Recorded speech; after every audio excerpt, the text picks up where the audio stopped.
All right. And I see it's just after 7. So we'll go ahead and begin. I'm Mike Davila. I'm really happy to be here with you tonight. I'm joined by Anne-Marie Hatfield, who is my business partner in crime. I call her my work wife. We we spent a lot of time together over the last 12 years doing college inroads stuff. So happy to have. 13 years now. Oh, okay. Now we're old. Now we're officially old. All right.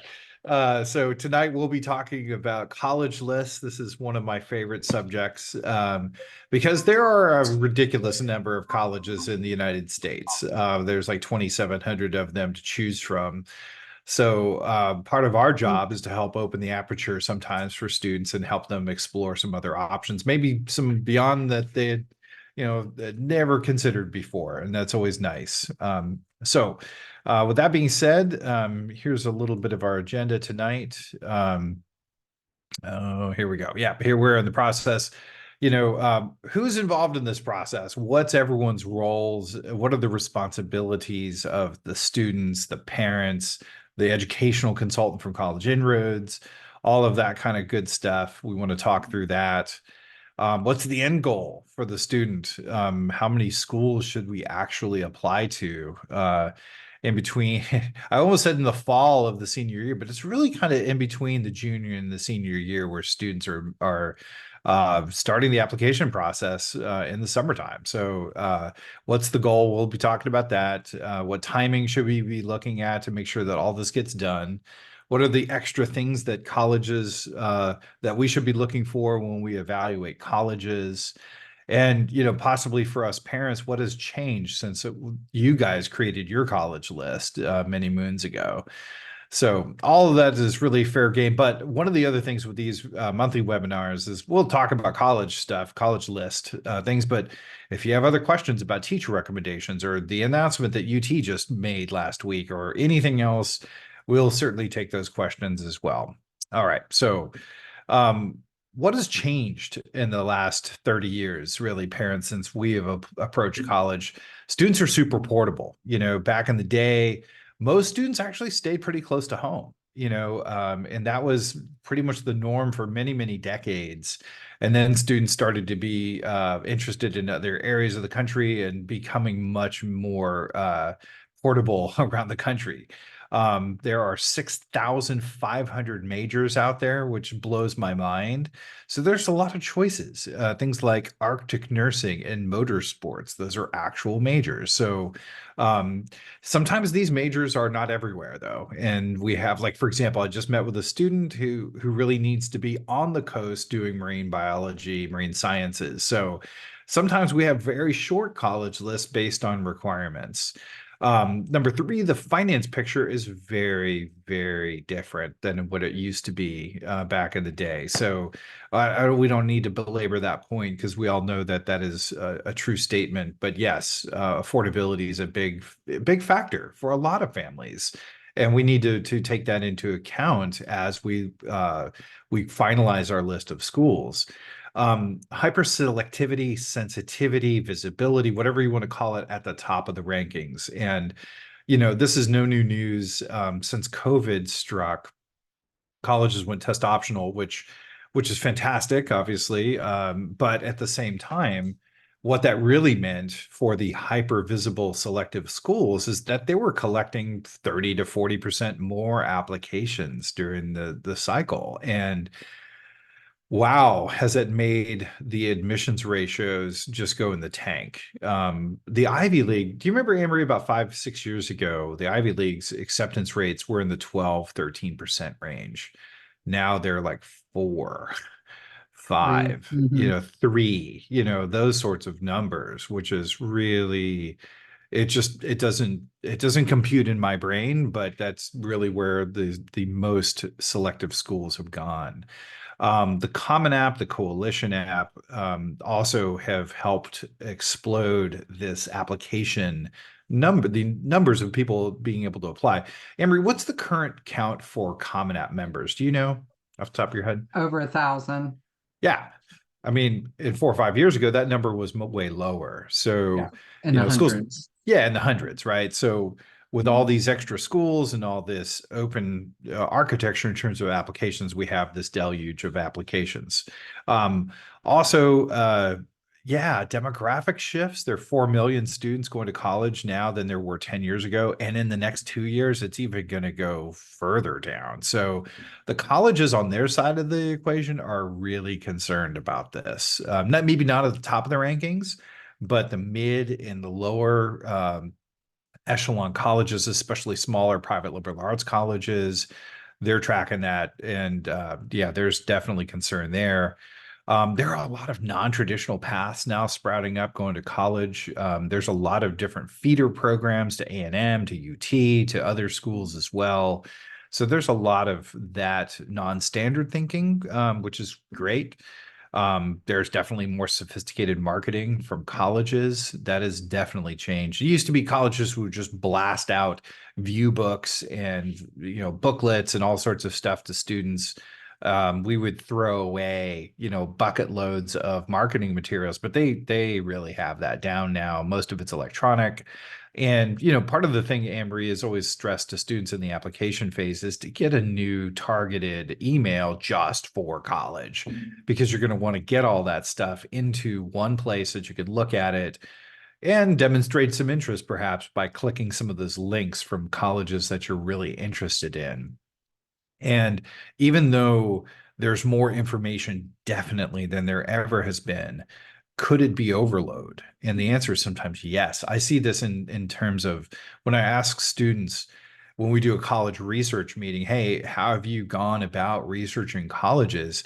Many of them just say, oh, wow, I don't even really know. I might have just used the information that my friends have given me who were seniors last year or things like that. So even though there's this huge amount of information out there, sometimes students have a hard time actually getting their arms around how to actually leverage the information. So we're going to break all this stuff down into the basics for you tonight. So the first question is who's in charge here? The answer is really it's a team effort. So the consultant at College Inroads meets with the students and the parents, formulates an initial what I call suspect list of colleges. That's usually between maybe 20 to 25 colleges that is targeted based on all of the factors that the students and the parents talk about in the college search meeting. We use a system called Coursava that helps us look at all these individual factors, things like the size of the school, whether or not sorority life is important, or is the food on campus, for example, a big prime mover. So all of that stuff gets discussed. The educational consultant will handle questions and continue discussions of the college list through the process, because one of the things we know is that this is iterative.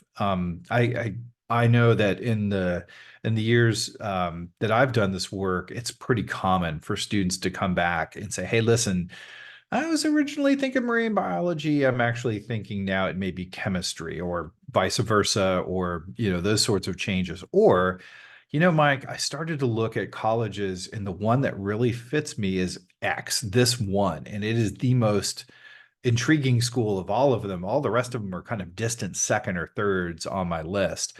Can you help me find some additional schools that look like my favorite? And so that sort of stuff can cause the list to change and morph over time. Also, parents, you guys can certainly weigh in. Most of the time, it's the students who are going to college, but it's your guys' money that's going to college. So the more that we hear from parents saying, hey, listen, here's the affordability factor that we've been looking at, that can help us as consultants shape that list. So the consultant's job is to come up with this initial list of schools. The student, it's their responsibility to research the colleges. Once we've provided that list, we need the students' engagement here so that they can actually dig into, hey, what does this college represent for you? Does it have the right study abroad? Does it have these, little elements that are really important to you? Can you talk about the curriculum a little bit? Those are the sorts of things that colleges are kind of looking at. They're saying, hey, we know you can apply to a lot of different schools off the Common App, but have you really gotten to know us a little bit through the FISC guide or through some of the things we're going to talk about tonight? So in the end, the student is definitely in charge of populating their list of schools. We tell folks, hey, 8 to 10 schools is a really nice a number of schools to apply to, and we've been at that number for several years. And we'll talk more about that in a bit, but the student is in charge of that list. Now, that said, if you guys need a sanity check, yeah, we are going to rate that list. We're going to come in the spring of this junior year and say, hey, we think these schools are going to be reaches. These may be stretches. These may be, target or fit, kind of, likely admits, or hey, here's kind of the lay of the land. We want the student to know, going into the summer between junior and senior year, kind of what we think of their school's list. So it is also super important for students to give feedback to the consultants. Parents, your responsibility is to have discussions regarding fit, finance with the students, because you guys know what your budget is. You can also help coordinate college lists and handle all the finance portions of the process. Although Anne Marie, as part of her role at College Inroads, she handles all the financial aid process. So you can just lean on us and slash her to actually get that piece of the process done. What's our goal? Before we talk about the goal of 8 to 10, our bias, just to let you know, I came into this as a financial advisor from Merrill Lynch. So affordability to me is really important. But I want students to have affordable, realistic grouping of colleges that create a really great learning opportunity for them. So quality, affordability, superior programming, and amenities. I want the students to be happy as well. That's our bias as we start to create the lists. We also you'll hear this when you go through the college search meeting, but the student positioning concept, which is making sure that we're informed in terms of where do we stand in terms of SAT, ACT scores, GPA, in terms of all the other applicants. We want to be toward the upper part of the applicant pool for merit scholarships, for honors colleges, for better chances of gaining acceptance. That is the basic premise of student positioning, which has served us really well through the life of our firm. And again, ultimately, we want 8 to 10 schools out the door during application season. Now, let's pause there. Have we had times when students apply to fewer than 8? For sure. Yeah, that's absolutely the case.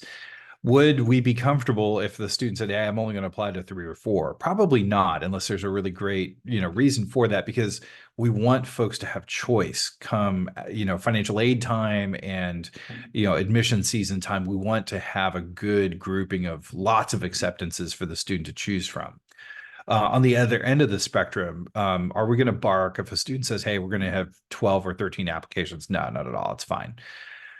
Where we get heartburn is when we have a student that says, hey, we're going to apply to 22 schools. That's really difficult, not for us, but for the student. Last year, we had a student, for example, apply to 25 colleges. They ultimately had over 100 essay drafts to put out. So it's pretty nightmarish for a student to track all that, to make sure they're on top of all that, plus do AP exams, all the rest. So I know I'm speaking to the choir, but be very careful about that, because that can cause some severe overload. Ultimately, balance is important. That's all I would say with the college list. A lot of people used to say, oh, you're going to have some fit schools and some stretch schools and some safety schools. We're looking for balance here, and that means different things to different people. For example, I've had folks come in saying, you know what, we're auto accepted to UT. UT is our backup. We're just fine with the College of Liberal Arts. If that's what we get there, that's great. Then everything else is just, kind of icing on the cake. So we're shooting the moon for a lot of different super selective colleges.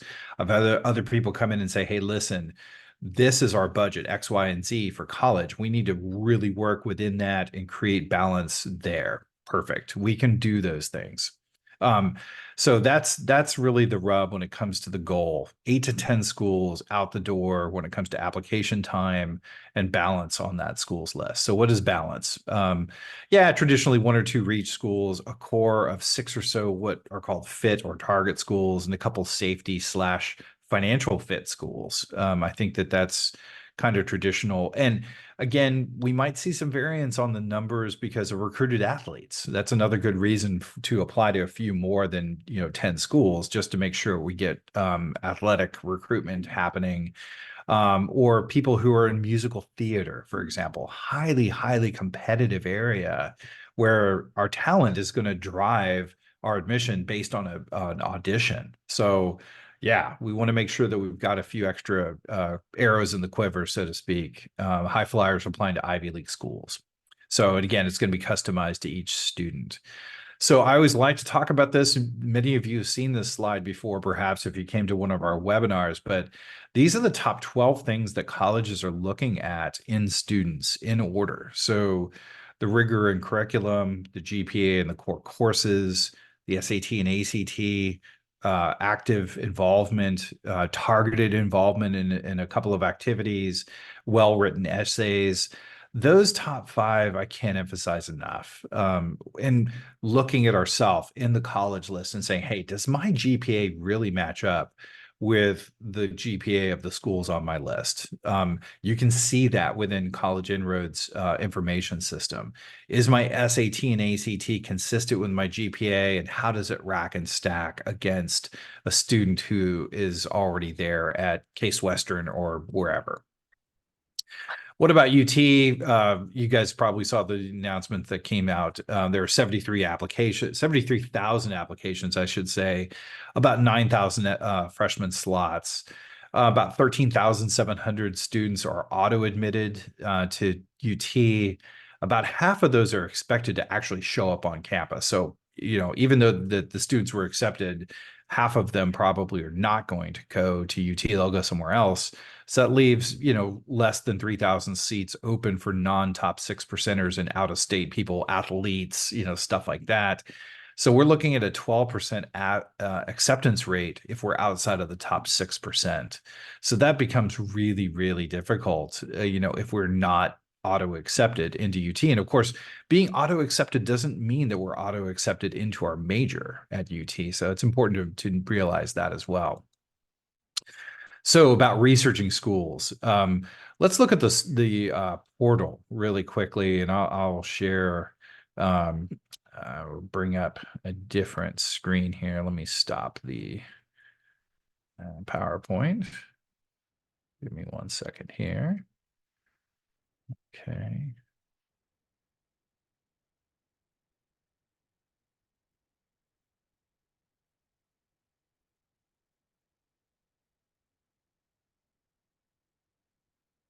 Okay, so let me share a different screen here.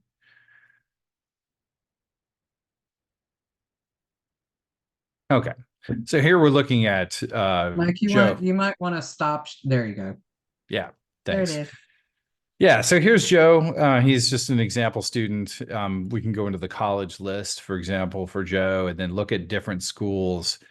Students can rack and stack these schools that are on the list. Notice that they're color coded.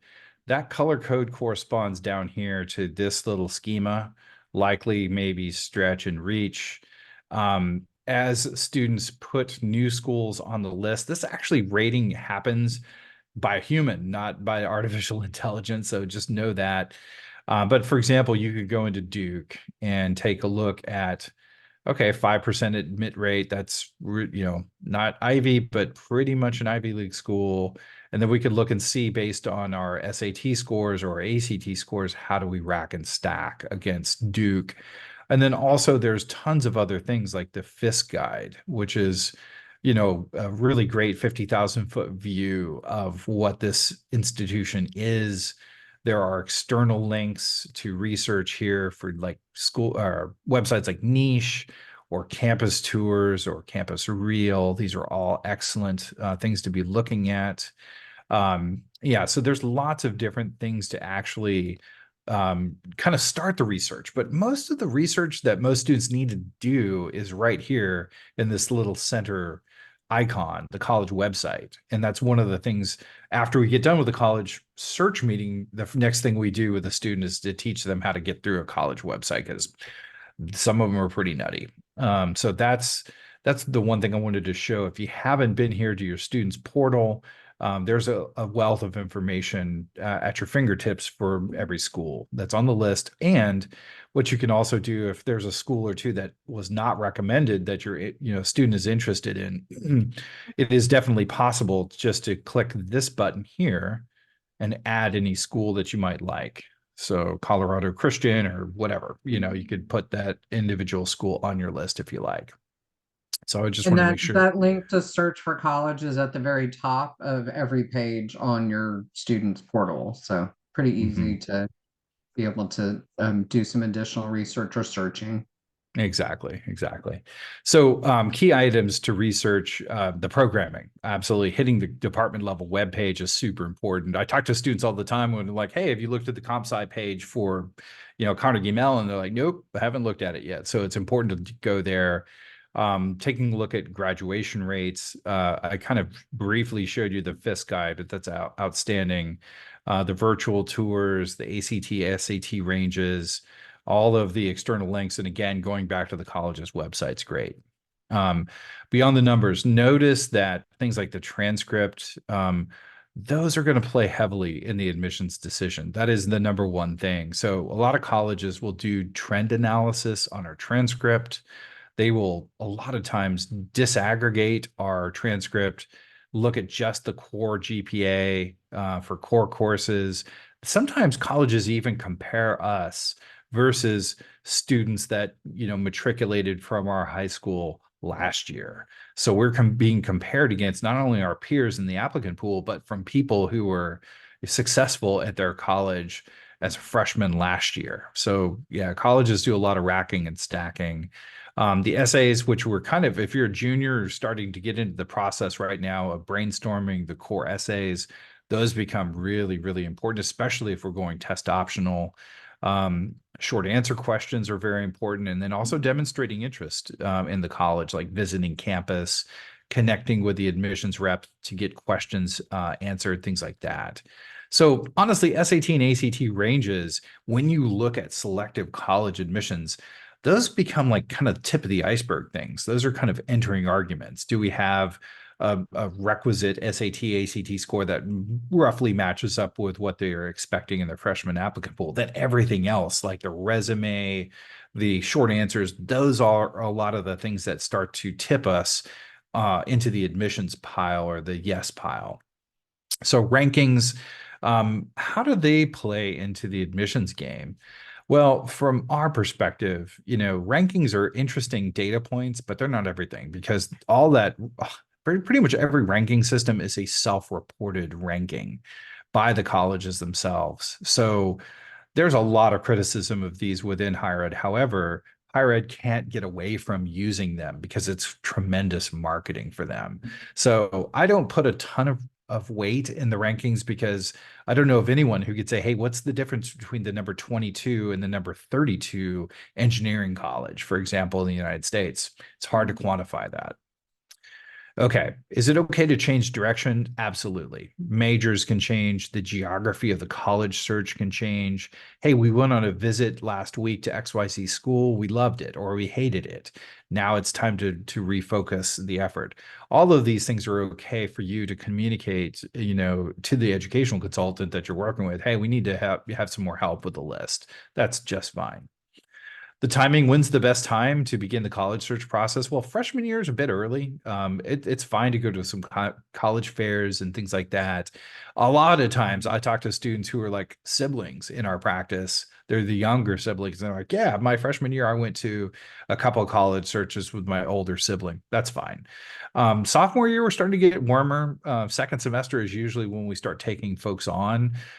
So that's great. You might be able to do a local college tour just to get the sense of things. A lot of times, if you don't know where to start local. And we have, for example, in Austin, you have UT, which is a massive research institution. You got St. Ed's, which is a smaller private liberal arts college. So you could look and see the flavor of these two very different schools just right around the corner. Um, Junior year, green light. This is a great time to be searching for schools, visiting campuses, things like that. Senior year, once we get to senior year, you are submitting applications and things are getting finalized. But in terms of visits, I still see people doing a lot of visits in the senior year because, hey, we might have done some visits early on, but now we really want to see the school that we've gotten into or a subset of schools that we've gotten into. So the SAT, ACT stuff, those metrics are really, really kind of nice to have. And we ask students to do the SAT and ACT, not only because a lot of schools are starting to return to it, but it also is an important metric for us to look at and compare versus last year's data for admitted students to a lot of these schools. So SAT, ACT diagnostic tests from within Appleruth Test Prep, for example, which all of you guys have access to. If we don't have any test results, we can at least do a practice test there. So the rating of schools list, I kind of touched on this before, but in terms of timing, April and May of the junior year is really when we're going to go in as an educational consulting team and rate the list for admissibility. So green basically means a likely admit, blue is a maybe, orange means it's a stretch. It's not out of the question, but it's going to be difficult. Red means it's a reach. This is going to be really, really hard to get into for just about anybody, regardless of our scores, regardless of our resume.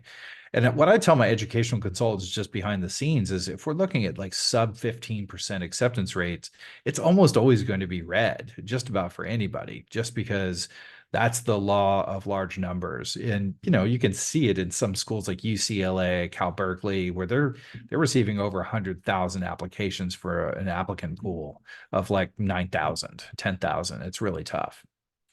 So resources to consider. My favorite search engine, if you want to do some parallel searching, is the government's, believe it or not, the NCES website at this web address. If you just type in College Navigator into your web search, you'll find it. It's really great. It allows you to search, for example, for multiple majors at the same time. So like the Boolean and function. You can also control for things like admittance rate. You can look at SAT and ACT ranges and screen for that. Lots of things, lots of controls to help sort down the schools list. Collegeresults.org allows you to compare schools side by side in terms of graduation rates and things of that nature, which is sometimes helpful. And then Niche is a great public website where your student can actually get a free account. And then there's a really nice scatter plot on the Niche website that helps you see, hey, where am I in the applicant pool? Sometimes it allows you to even sort by major and if you're in state or out of state. So that's pretty nice. So what to do now? I always like to tell folks, hey, be in contact with admissions reps. If you have questions, for example, it's always great to reach out and ask. For example, I had a question about UT admissions.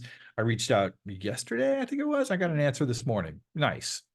So it is helpful to be in contact with these folks. I know I would not have been admitted to my first choice college had I not been in contact with my admissions rep because I'd actually formed a relationship, over the course of months with this person, and they really helped me across the finish line, honestly. So do in-person and virtual tours and information sessions. I think that's really important. What happened, which was interesting, was when COVID hit, everyone obviously stopped doing regular tours and went virtual. But then even after COVID broke a little bit, people were very reluctant to get out there for various reasons to do campus tours. But I've always felt like if you are if you really want to see a campus, it's best to just get there, put, like Anne-Marie says, put boots on ground, put the boots on the ground and see the campus up front and personal, eat the food, talk to students who are not on the tour route, things like that. That really helps in the decision. And if we're getting kind of stuck as a student, sometimes getting to the campus and seeing what our life is going to look like in just a few short months or years, that's a motivator. So I really appreciate doing campus tours. It's also really great when you do research to get down into the course offerings, look at the curriculum, look at the progression of courses being offered, special offerings, things like that, because that does differentiate school A from school B. In your junior year, I tell folks, hey, it's the last semester they're going to see in terms of your grades. So that sixth semester, you really do want to finish it strong because of what I had mentioned earlier with colleges doing trend analysis. Prepping for the SAT and ACT, I always say, hey, I don't care how you do it, we just got to do it. And you have Apple Ruth Test Prep, which is a phenomenal test prep program through Inroads. So give that a go. And then demonstrating interest. So, what should my college list look like when it's done? Again, 8 to 10 schools that have been thoroughly researched. They have the right majors and offerings. Socially, they're a good fit, like the right kinds of people that I want to be around and learn from and learn with. Academically, it's well known or it's a good fit for our students' attributes. Financially, it's one that we can afford and it's comfortable or at least doable. And then there again, balance within that list. And the litmus test is, hey, would the student attend any of the schools on the final list? I just had a meeting the other day with a student who said, yeah, the ones toward the bottom, I don't really know. I don't even know how those got on there. I think my parents threw them on there. Okay. If we're not likely to go to those schools, take them off, put on some schools that we would likely go to. So again, we want efficacy out of all of those schools on the list. So that's all the motherhood diatribe all I have for you for tonight on the college list. We are definitely available to answer any and all questions that you might have over the college list itself and any other topics that you might have. Any questions there, Emery, in the Nope, Q&A? nothing in the chat. Any questions? When is a good time to start asking for recommendation letters? Really good question, Debbie. I would say coming up here in May of junior year is a great time to ask for letters of recommendation because then that gives the teacher, counselor, baseball coach, boss, whatever, the summer to write the letters of recommendation. The students will ask for them probably September, that time frame, but May of junior year is the best time to ask, in my opinion. Yeah, great point, Emery. And now's the time to identify those recommenders. And the operative question that your student can ask the teacher is, hey, can you write a strong recommendation for me? That's what judging on the response is the best way. Most people are going to get really nice recommendations. One sidebar, I don't know if we sent out a blast about this, but UT came out not today, but a Monday, last week, and said, "Hey, we're actually going to be looking for outside recommenders. We're going to look for people outside of the school to recommend students." I'd never heard of anything like this. I asked all my educational consultants if they had heard that or heard of schools doing that in the past. No one has heard of schools requesting that. So that is a new one for us. So in the interim, in the last week, I've been asking people, hey, do you have a coach? Do you have a mentor or somebody that you've worked with outside of school that knows you reasonably well that could write a recommendation if they're applying to UT? So just know that about recommendation letters as well. Thanks for that Yeah, question. I would say a boss, if your student is part of Young Men's Service League or National Charity League, the leader of that particular group, the adult that's the leader of that particular group is also a good person to ask Mm-hmm. for outside of school. Yep, great. Any others? Any other burning questions? Now's the time. Oh, Any okay. So questions we about Yeah, we got a couple here. How many safeties should I apply to? Well, that matters. Depends on your list. If and what the safeties represent. Is it financial safety or is it admission safety? Okay. Most of the time, people are going to have one, two, true safeties on the list, and sometimes they're overlapping, both admissions and financial safety. So one or two is usually about standard. Sometimes people want to apply to a few more than that, but that I would say that's kind of the minimum.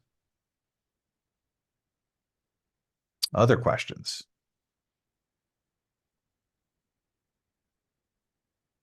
All right, going once. Mhm. Going twice and three quarters. All right, guys. Great seeing you tonight. Thanks for attending, and we'll see you next month. Bye, guys. Thanks for being here. Bye bye.